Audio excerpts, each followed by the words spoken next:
ಬೆಳಗಿನ ಬೆಳಕು. ಅರಣ್ಯಕಾಂಡ 7ನೇ ಅಧ್ಯಾಯ 10-88. ಸಮಾಧಾನ ಬಲಿಗಳು ಭಾಗ 2. ನಿನ್ನೆ ನಾವು ಸಮಾಧಾನ ಬಲಿ ಎಂದರೇನು ಎಂಬುದನ್ನು ನೋಡಿದ್ದೇವೆ. ಅದು ಶಾಲೋಮ್ನ ಅರ್ಪಣೆಯಾಗಿತ್ತು. ಅಲ್ಲಿ ದೇವರು ಯಾಜಕ ಮತ್ತು ಆರಾಧಕ ಮೂವರು ಒಂದೇ ಯಜ್ಞದಿಂದ ಭುಜಿಸುತ್ತಿದ್ದರು. ಸಮಾಧಾನವು ದಹನ ಬಲಿ ಮತ್ತು ಪಾಪ ಪರಿಹಾರಕ ಬಲಿಯ ನಂತರವಷ್ಟೇ ಬರಲು ಸಾಧ್ಯವಿತ್ತು ಎಂದು ನಾವು ನೋಡಿದ್ದೆವು. ಏಕೆಂದರೆ ಹಬ್ಬದ ಔತಣವು ಪ್ರಾರಂಭವಾಗುವ ಮುನ್ನ ಪ್ರತ್ಯಕ್ಷತೆಯ ಸಮಸ್ಯೆಯನ್ನು ಬಗೆಹರಿಸಬೇಕಾಗಿತ್ತು. ಕ್ರಿಸ್ತನೇ ಸಾಕ್ಷಾತ್ ಮತ್ತು ಶಾಲೋಮ್ ಆಗಿದ್ದಾನೆ ಮತ್ತು ಆತನ ಶಿಲುಬೆಯು ಅತಿ ದೊಡ್ಡ ಮಟ್ಟದ ಸಮಾಧಾನ ಬಲಿಯಾಗಿದ್ದು, ಆತನ ಯಜ್ಞದ ರಕ್ತದ ಮೂಲಕ ಪರಲೋಕದಲ್ಲಿರುವ ಮತ್ತು ಭೂಮಿಯಲ್ಲಿರುವ ಎಲ್ಲವನ್ನೂ ಒಪ್ಪಂದ ಮಾಡಿಕೊಟ್ಟಿತು ಎಂಬುದನ್ನು ನಾವು ಕಂಡುಕೊಂಡೆವು. ಇಂದು ನಾವು ಸಮಾಧಾನ ಬಲಿಯ 4 ವಿಭಿನ್ನ ಪ್ರಾಣಿಗಳನ್ನು ಮತ್ತು ಆ ಪ್ರಾಣಿಗಳ ವೈವಿಧ್ಯತೆಯು ಕ್ರಿಸ್ತನು ಉಂಟುಮಾಡಿದ ಸಮಾಧಾನದ ವ್ಯಾಪ್ತಿಯ ಬಗ್ಗೆ ಏನನ್ನು ಸೂಚಿಸುತ್ತದೆ ಎಂಬುದನ್ನು ನೋಡೋಣ. ಪ್ರತಿಯೊಬ್ಬ ಗೋತ್ರದ ನಾಯಕನು ಸಮಾಧಾನ ಬಲಿಗಾಗಿ 4 ಪ್ರಕಾರದ ಪ್ರಾಣಿಗಳನ್ನು ತಂದನು. 2 ಹೋರಿಗಳು, 5 ಟಗರುಗಳು, 5 ಓತಗಳು ಮತ್ತು 1 ವರ್ಷದ 5 ಗಂಡು ಕುರಿಮರಿಗಳು. 4 ವಿಭಿನ್ನ ವರ್ಗದ ಪ್ರಾಣಿಗಳು. ಇದು ಕೇವಲ ಸಮೃದ್ಧಿಗಾಗಿ ಮಾಡಿದ ವೈವಿಧ್ಯತೆ ಅಲ್ಲ. ನ್ಯಾಯ ಪ್ರಮಾಣದಲ್ಲಿ 4 ಎಂಬ ಸಂಖ್ಯೆಯು ಸದಾ ಇಡೀ ಭೂಮಿಯನ್ನು ಸೂಚಿಸುತ್ತದೆ. 4 ಮಾರುತಗಳು, ಭೂಮಿಯ 4 ಮೂಲೆಗಳು, ದಿಕ್ಸೂಚಿಯ 4 ದಿಕ್ಕುಗಳು. ಪ್ರಕಟಣೆ 7ನೇ ಅಧ್ಯಾಯ 1ರಲ್ಲಿ ದೂತರು ಭೂಮಿಯ 4 ಮೂಲೆಗಳಲ್ಲಿ ನಿಂತಿರುವುದನ್ನು ವಿವರಿಸುವಾಗ ಅದು ಇಡೀ ಪ್ರಪಂಚದ ಮೇಲೆ ದೇವರಿಗಿರುವ ಸಂಪೂರ್ಣ ಸಾರ್ವಭೌಮತ್ವದ ವ್ಯಾಪ್ತಿಯನ್ನು ವಿವರಿಸುತ್ತದೆ. ಯೆಹೆಜ್ಕೇಲ್ 37:9ರಲ್ಲಿ ಒಣಗಿದ ಮೂಲೆಗಳಿಗೆ ಜೀವ ತುಂಬಲು 4 ಮಾರುತಗಳಿಂದ ಶ್ವಾಸವು ಬರುವಂತೆ ಹೇಳಿದಾಗ ಅದು ದೇವರ ಸಂಪೂರ್ಣ ಎಲ್ಲ ದಿಕ್ಕುಗಳ ಶ್ವಾಸವಾಗಿದೆ. 4 ಎಂಬುದು ಇಡೀ ಭೂಮಿಯ ಸಂಖ್ಯೆಯಾಗಿದ್ದು ಯಾವುದೇ ಮೂಲೆಯನ್ನು ಬಿಟ್ಟು ಬಿಡುವುದಿಲ್ಲ. ಸಮಾಧಾನ ಬಲಿಯ ಈ 4 ಪ್ರಕಾರದ ಪ್ರಾಣಿಗಳು ಕ್ರಿಸ್ತನು ಉಂಟು ಮಾಡಿದ ಸಮಾಧಾನವು ಕೇವಲ ಒಂದು ಜನಾಂಗಕ್ಕೆ, ಒಂದು ಸಂಸ್ಕೃತಿಗೆ, ಒಂದು ಯುಗಕ್ಕೆ ಅಥವಾ ಒಂದು ರೀತಿಯ ಜನರಿಗೆ ಮಾತ್ರ ಸೀಮಿತವಾಗಿಲ್ಲ ಎಂದು ಸಾರುತ್ತವೆ. ಶಿಲುಬೆಯ ಮೇಲೆ ಕೊಂಡುಕೊಳ್ಳಲಾದ ಶಾಲೋಮ್ ಭೂಮಿಯು ಪ್ರತಿಯೊಂದು ಮೂಲೆಗೂ ವಿಸ್ತರಿಸುತ್ತದೆ. ಕ್ರಿಸ್ತನ ಸಮಾಧಾನವು ತಲುಪದೆ ದಿಕ್ಕೇ ಇಲ್ಲ. ತಲುಪಲು ಸಾಧ್ಯವಾದಷ್ಟು ದೂರದ ಯಾವುದೇ ಬುಡಕಟ್ಟು ಇಲ್ಲ, ಯಾವುದೇ ಜನರಿಲ್ಲ, ಬಹಳ ತಡವಾಗಿ ಬಂದ ಯಾವುದೇ ಪೀಳಿಗೆಯೂ ಇಲ್ಲ. ಪ್ರಕಟಣೆ 5ನೇ ಅಧ್ಯಾಯ 9ನೇ ವಾಕ್ಯ ಸಿಂಹಾಸನದ ಸುತ್ತಲಿರುವ ಆರಾಧನೆಯನ್ನು ನಮಗೆ ನೀಡುತ್ತದೆ. ನೀವು ಕೊಲ್ಲಲ್ಪಟ್ಟವನಾಗಿ ನಿನ್ನ ರಕ್ತದಿಂದ ಪ್ರತಿಯೊಂದು ಕುಲದವರಲ್ಲಿಯೂ, ಭಾಷೆಯವರಲ್ಲಿಯೂ, ಜನರಲ್ಲಿಯೂ, ಜನಾಂಗದವರಲ್ಲಿಯೂ ದೇವರನ್ನು ಹಿಂಬಾಲಿಸುವಂತೆ ಜನರನ್ನು ವಿಮೋಚಿಸಿದೆ. ಪ್ರತಿಯೊಂದು ಕುಲ, ಪ್ರತಿಯೊಂದು ಭಾಷೆ, ಪ್ರತಿಯೊಂದು ಜನ, ಪ್ರತಿಯೊಂದು ಜನಾಂಗ, 4 ದಿಕ್ಕುಗಳು. 4 ಪ್ರಕಾರದ ಪ್ರಾಣಿಗಳು ಹೊಂದಿದ್ದ ಸಮಾಧಾನ ಬಲಿಯು ಯಾವಾಗಲೂ ಹೀಗೆ ಹೇಳುತ್ತಿತ್ತು: ಈ ಸಮಾಧಾನವು ಭೂಮಿಯ 4 ಮೂಲೆಗಳಲ್ಲಿ ಆಗಿದೆ. ಪ್ರತಿಯೊಬ್ಬ ನಾಯಕನಿಂದ 2 ಹೋರಿಗಳನ್ನು ಸಮಾಧಾನ ಬಲಿಗಳಾಗಿ ತರಲಾಯಿತು. ಹೋರಿಯು ಬಲದ ಮತ್ತು ಒಡಂಬಡಿಕೆಯ ಕೆಲಸದ ಪ್ರಾಣಿಯಾಗಿದೆ. ದಹನ ಬಲಿಯ ಎಳೆಯ ಹೋರಿಯನ್ನು ಅಧ್ಯಯನ ಮಾಡುವಾಗ ನಾವು ನೋಡಿದಂತೆ ಹೋರಿಯು ನೊಗವನ್ನು ಹೊತ್ತು ನೇಗಿಲನ್ನು ಎಳೆದು ನಿರಂತರ ಪರಿಶ್ರಮದ ಮೂಲಕ ಫಸಲನ್ನು ನೀಡುತ್ತದೆ. ಸಮಾಧಾನ ಬಲಿಯಲ್ಲಿ ಹೋರಿಯು ಕ್ರಿಸ್ತನು ಸ್ಥಾಪಿಸಿದ ಸಮಾಧಾನದ ಶಕ್ತಿಯುತ ಹಾಗೂ ಒಡಂಬಡಿಕೆಯ ಆಧಾರದ ಸ್ವಭಾವವನ್ನು ಮಾತನಾಡುತ್ತದೆ. ಇದು ಒತ್ತಡದಡಿಯಲ್ಲಿರುವ ಮುರಿದು ಹೋಗುವಂತ ದುರ್ಬಲವಾದ ಸಮಾಧಾನವಲ್ಲ. ಇದು ಕ್ರಿಸ್ತನ ಒಡಂಬಡಿಕೆಯ ಕೆಲಸದ ಸಂಪೂರ್ಣ ಬಲದ ಮೂಲಕ ಸ್ಥಾಪಿತವಾದ ಸಮಾಧಾನವಾಗಿದೆ.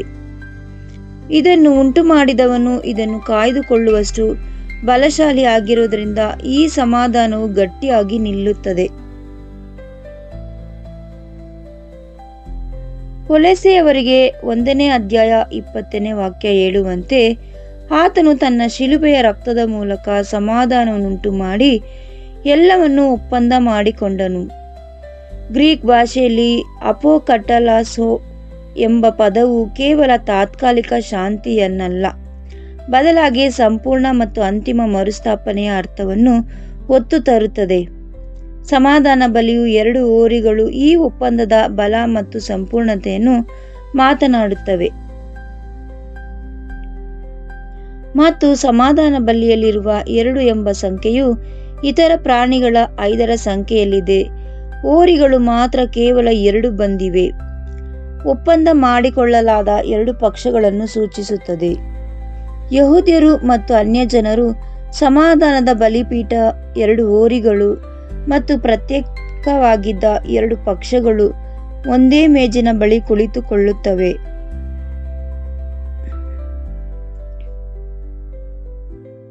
ಉಳಿದ ಸಮಾಧಾನ ಬಲಿಯ ಪ್ರಾಣಿಗಳೆಲ್ಲವೂ 5ರ ಸಂಖ್ಯೆಯಲ್ಲಿ ಬಂದವು. 5 ಟಗರುಗಳು, 5 ಹೋತಗಳು, 1 ವರ್ಷದ 5 ಗುಂಡು ಕುರಿಮರಿಗಳು. ಈ ನ್ಯಾಯ ಪ್ರಮಾಣದ ಶಾಸ್ತ್ರದಾದ್ಯಂತ 5 ಎಂಬುದು ಕೃಪೆಯ ಸಂಖ್ಯೆಯಾಗಿದೆ ಎಂದು ನಾವು ಈಗಾಗಲೇ ನೋಡಿದ್ದೇವೆ. ಮೋಶೆಯ 5 ಪುಸ್ತಕಗಳು, ದಾವಿದನ 5 ನಯವಾದ ಕಲ್ಲುಗಳು, 5,000 ಜನರಿಗೆ ಉಣಿಸಿದ 5 ರೊಟ್ಟಿಗಳು, ಮಾನವ ಸಂಪನ್ಮೂಲಗಳು ಅಪೂರ್ಣವಾದಾಗ ದೇವರು ತನ್ನ ಅರ್ಹತೆ ಇಲ್ಲದೆ ದಯೆಯಿಂದ ಒದಗಿಸುವವರ ಸಂಖ್ಯೆಯೇ ಅದು ಆಗಿದೆ.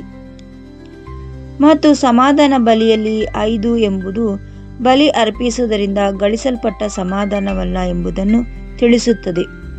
ಇದು ಉಚಿತವಾಗಿ ನೀಡಲ್ಪಟ್ಟಿದೆ. 5 ಟಗರುಗಳು ಸಮಾಧಾನ ಬಲಿಯಾಗಿ ಬಂದ ಕೃಪೆಯನ್ನು ಮಾತನಾಡುತ್ತವೆ. ಟಗರು ಯಾವಾಗಲೂ ಬದಲಿಯಾಗಿ ಅರ್ಪಿತವಾಗುವ ಪ್ರಾಣಿಯಾಗಿದೆ. ಪೊದೆಯಲ್ಲಿದ್ದ ಟಗರು ಯಾಜಕರ ಪ್ರತಿಷ್ಠಾಪನೆಯ ಟಗರು. ಸಮಾಧಾನ ಬಲಿಯಾಗಿರುವ 5 ಟಗರುಗಳು ಹೀಗೆ ಹೇಳುತ್ತವೆ, ನಾವು ಅನುಭವಿಸುವ ಸಮಾಧಾನವು ಬದಲಿಯಾಗಿ ಬಂದ ಕೃಪೆಯಾಗಿದೆ. ನಾವು ಮೇಜಿನ ಬಳಿ ನಿಲ್ಲುವಂತೆ ಮತ್ತೊಬ್ಬರು ನಮ್ಮ ಸ್ಥಾನದಲ್ಲಿ ನಿಂತರು.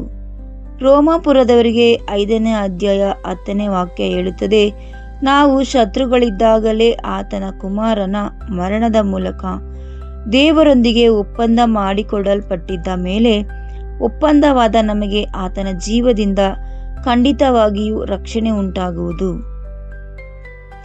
ನಾವು ಶತ್ರುಗಳಿದ್ದಾಗಲೇ ಸಮಾಧಾನವನ್ನು ಮಿತ್ರರಿಗೆ ನೀಡಲಾಗಿಲ್ಲ. 5 ಟಗರುಗಳ ಕೃಪೆಯ ಬದಲಿ ಮೂಲಕ ಅದನ್ನು ಶತ್ರುಗಳಿಗೆ ವಿಸ್ತರಿಸಲಾಯಿತು. ಸಮಾಧಾನ ಬಲಿಯಲ್ಲಿರುವ 5 ಹೋತಗಳು ಪಾಪ ಪರಿಹಾರಕ ಬಲಿಯ ಒಂದೇ ಒಂದು ಹೋತಕ್ಕೆ ಅದು ಒಂದು ಆಶ್ಚರ್ಯಕರವಾದ ವ್ಯತ್ಯಾಸವನ್ನು ತರುತ್ತವೆ. ಪಾಪ ಪರಿಹಾರಕ ಬಲಿಯಲ್ಲಿ ಹೋತವು ಪಾಪವನ್ನು ಹೊತ್ತು ಅದನ್ನು ಒಂದು ಬಾರಿ ಸಂಪೂರ್ಣವಾಗಿ ಮತ್ತು ಅಂತಿಮವಾಗಿ ದೂರ ಕೊಂಡೊಯ್ಯಿತು. ಆದರೆ ಸಮಾಧಾನ ಬಲಿಯಲ್ಲಿ ಸಹಭಾಗಿತ್ವದ ಮೇಜಿನ ಬಳಿ 5 ಹೋತಗಳು ಕಾಣಿಸಿಕೊಳ್ಳುತ್ತವೆ. ಒಂದು ಕಾಲದಲ್ಲಿ ಪಾಪವನ್ನು ಹೊತ್ತಿದ ಪ್ರಾಣಿ ಈಗ ಆಚರಣೆಯ ಪ್ರಾಣಿಯಾಗಿದೆ. ಶಿಲುಬೆಯು ಸಾಧ್ಯವಾಗಿಸುವ ರೂಪಾಂತರ ಇದೇ ಆಗಿದೆ. ಪಾಪವನ್ನು ಹೊತ್ತದ್ದು ಈಗ ಸಹಭಾಗಿತ್ವದ ಪ್ರಾಣಿಯಾಗುತ್ತದೆ. ಹೋತನೊಂದಿಗೆ ಗುರುತಿಸಲ್ಪಟ್ಟವರು, ಅಪರಾಧಿಗಳು, ಅಶುದ್ಧರು, ಪಾಳೆಯದಿಂದ ಹೊರಗಿದ್ದವರು ಈಗ ಹಬ್ಬದ ಔತಣಕ್ಕಾಗಿ ಒಳಗೆ ಕರೆತರಲ್ಪಟ್ಟಿದ್ದಾರೆ. ಸಮಾಧಾನ ಬಲಿಯ 5 ಹೋತಗಳು ಹೀಗೆ ಹೇಳುತ್ತವೆ, ಪಾಪ ಪರಿಹಾರಕ ಬಲಿಯ ಅಗತ್ಯ ಯಾರಿಗೆ ಆಗಿತ್ತು? ಆದರೆ ಈಗ ಶಾಲೋಮ್ ಮೇಜಿನ ಬಳಿ ಗೌರವಾನ್ವಿತ ಅತಿಥಿಗಳಾಗಿದ್ದಾರೆ. ಮತ್ತು 1 ವರ್ಷದ 5 ಕುರಿಮರಿ ಸಮಾಧಾನ ಬಲಿಯನ್ನು ಅದರ ಅತ್ಯಂತ ಪೂರ್ಣ ಅಭಿವ್ಯಕ್ತಿಗೆ ತರುತ್ತದೆ. ಪಸ್ಕದ ಕುರಿಮರಿ ಈಗ ಸಹಭಾಗಿತ್ವದ ಮೇಜಿನ ಬಳಿ ಇದೆ. ಚೊಚ್ಚಲ ಮಕ್ಕಳು ಬದುಕುವಂತೆ ಯಜ್ಞ ಮಾಡಲ್ಪಟ್ಟ ಕುರಿಮರಿ ಈಗ ಜೀವಂತ ಉಳುವವರ ಹಬ್ಬದ ಮೇಜಿನ ಬಳಿ ಇರುವ ಕುರಿಮರಿ ಆಗಿದೆ. ಲೂಕನು ಬರೆದ ಪತ್ರಿಕೆ 22ನೇ ಅಧ್ಯಾಯ 29 ಮತ್ತು 30ನೇ ವಾಕ್ಯ.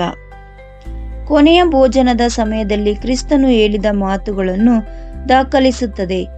ನನ್ನ ತಂದೆಯು ನನಗೆ ರಾಜ್ಯವನ್ನು ನೇಮಿಸಿದಂತೆ ನಾನು ನಿಮಗೂ ನೇಮಿಸುತ್ತೇನೆ. ನೀವು ನನ್ನ ರಾಜ್ಯದಲ್ಲಿ ನನ್ನ ಮೇಜಿನ ಬಳಿ ಉಂಡು ಕುಡಿಯುವಿರಿ. ಸಮಾಧಾನ ಬಲಿಯ ಕುರಿಮರಿಯು ಪ್ರಕಟಣೆ 19:9 ಕುರಿಮರಿಯ ವಿವಾಹದ ಔತಣವನ್ನು ಸೂಚಿಸುತ್ತದೆ. ಅದು ಪರಮ ಸಮಾಧಾನದ ಹಬ್ಬವಾಗಿದೆ. ವಿಮೋಚಿಸಲ್ಪಟ್ಟವರೆಲ್ಲರೂ ಒಟ್ಟಿಗೆ ಕುಳಿತುಕೊಳ್ಳುವ ಶಾಶ್ವತ ಮೇಜಾಗಿದೆ. ಯಾರ ಯಜ್ಞವು ಆ ಭೋಜನವನ್ನು ಸಾಧ್ಯವಾಗಿಸಿತೋ ಆತನ ಸನ್ನಿಧಿಯಲ್ಲಿಯೇ ಅವರು ಕುಳಿತುಕೊಳ್ಳುವರು. ಸಮಾಧಾನ ಬಲಿಯಲ್ಲಿ ಇರುವ 5 ಕುರಿಮರಿ ಬರಲಿರುವ ಆ ಶಾಶ್ವತ ಮೇಜಿನ ಮಹಾಕೃಪೆಯನ್ನು ಬೆರಳು ಮಾಡಿ ತೋರಿಸುವ ಕೃಪೆಯ 5 ಸಂಖ್ಯೆಯಾಗಿದೆ.